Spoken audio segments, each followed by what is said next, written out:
Welcome back to another series for Halacha for Women. We are considering the sefer called Otzar Dinim.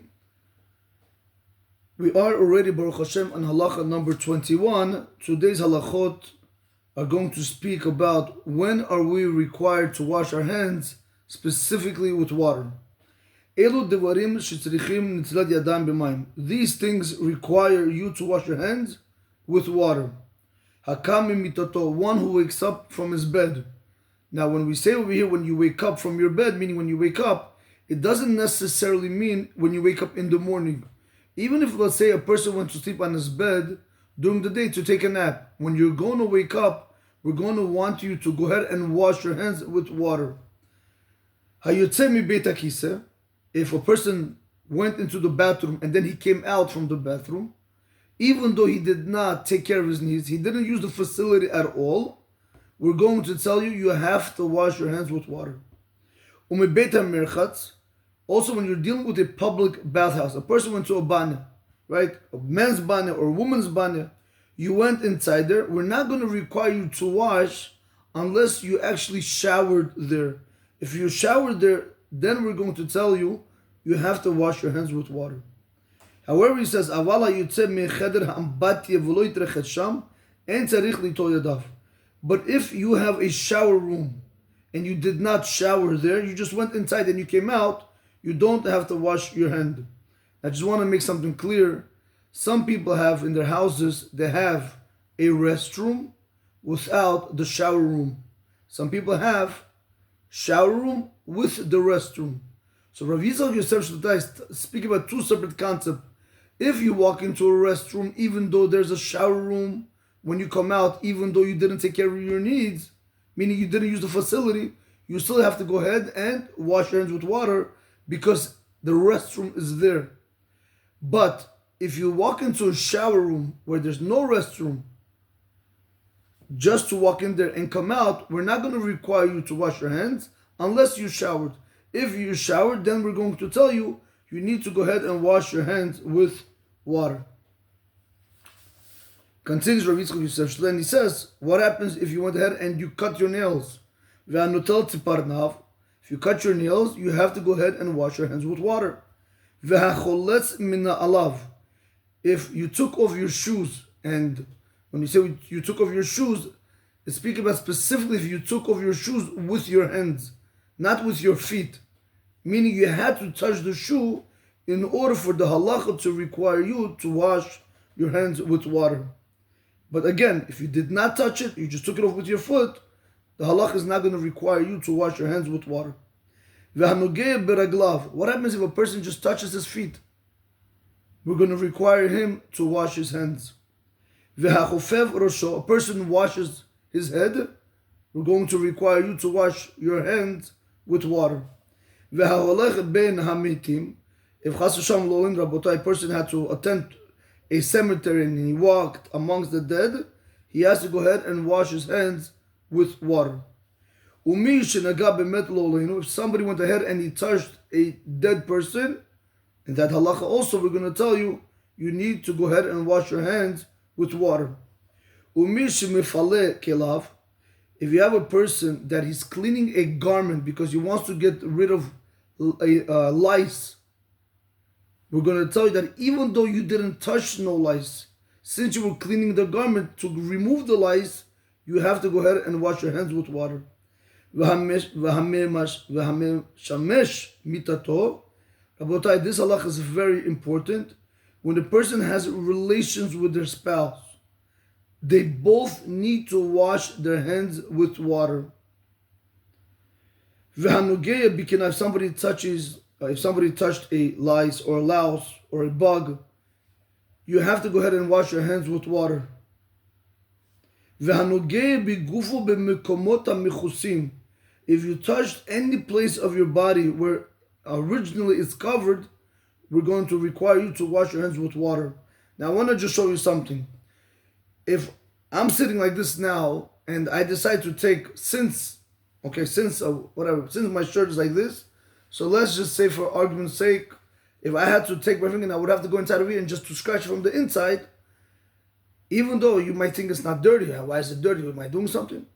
Because since a person sweats, uh, since a person's sweat builds up, so when you touch it, your fingers become dirty. So that's what we're going to require you to go ahead and wash your hands. And this is very, very important because a lot of times a person, throughout the day, he's very busy. He's touching here, he might touch his shoes, he doesn't pay attention. He might pick his nose, pick his ears, he might scratch any close part of the body. And they want to go ahead now and start saying berachot. We saw before that it's a problem. You have to first wash your hands, or at the very least, you have to go ahead and try to clean it against yourself. In any event, in all these cases that we just brought up, you have to go ahead and use water specifically to wash your hands. In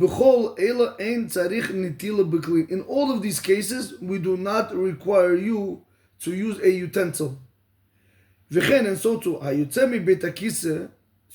when a person comes out from the bathroom, even though he didn't use the bathroom, okay, let me make this clear. If a person walked into the bathroom and he used the restroom, for sure he has to wash. But what happens if you didn't use the restroom? We're still going to tell you have to wash. And over here it's telling you,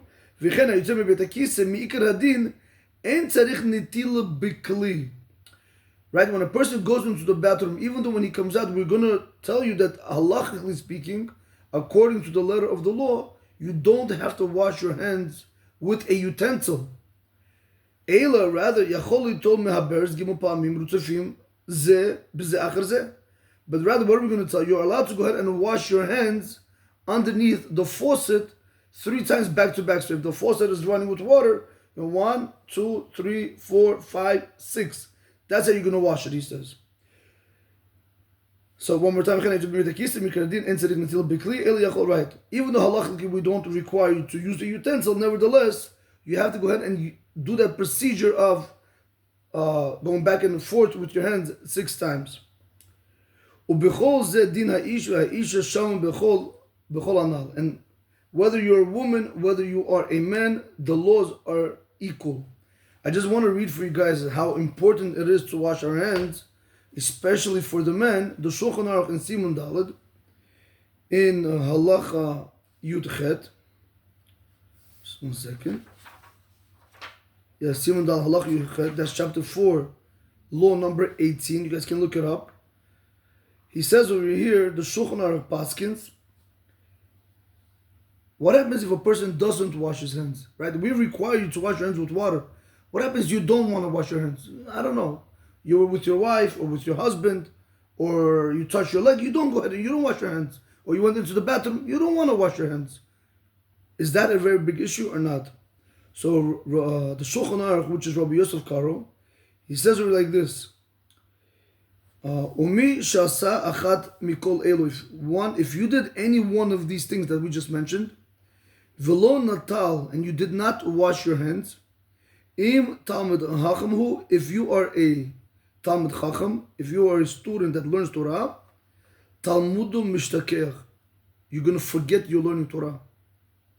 Ve'im eno talmid chacham, but what happens if the person is not a talmid chacham, a regular person, a working person? Yotze mida'ato, he's going to lose his mind. So, Rabotai, when it comes to washing the hands, it's very, very important to be very careful. And I tell you something, what we're telling you right now is, halachically speaking, you don't need to use a utensil, but preferably in certain situations, like when you're with your wife, or when you're coming out of the bathroom, in all these things, you want to use, you're not obligated, but you want to go ahead, or you, Lolan, touched a dead person, or you walked in the cemetery, chas v'shalom. In all of these things, you would want to be stringent. What does it cost you today to take a utensil and wash your hands consecutively back to back 6 times? What does it cost you? On the contrary, you see how severe it is. If you are a Talmid Chacham, your Torah is lost. If you're not a Talmid Chacham, if you're a regular person, you lose your mind. You start going nuts. So we see how important it is to wash the hands.